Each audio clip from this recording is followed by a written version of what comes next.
someone who comes from legal background, it's not the law that is the problem. It's actually the politics that's the problem. You know, all our cases where you have a genocide, you will find that it is in cases where there is an international dimension to the conflict, and where you have major players using the internal conflicts at various places for to drive their interests. Sri Lanka is no different.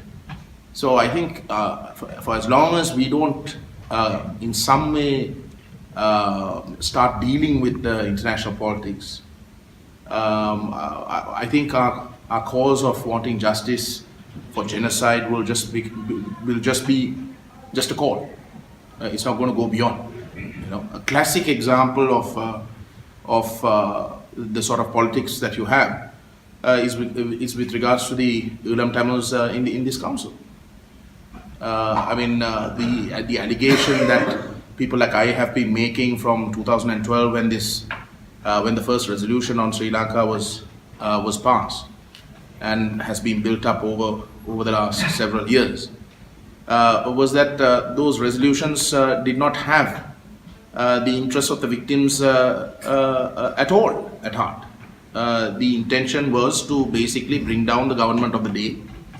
The resolutions were drafted in such a manner to bring about regime change, and that when in fact the regime changes, the whole question of accountability can be contained and even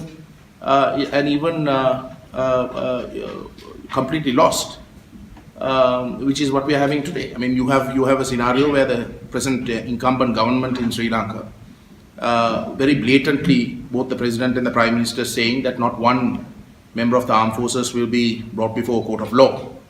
But you have the countries that were pushing resolutions in the Human Rights Council actually praising the government. Those countries that push these resolutions have a very friendly government for the last 3 years in Colombo. So, you know, once again, I think in all our cases, there is an international dimension to the conflict. If we fail to understand the strategic interests of these powers, we will just be making calls.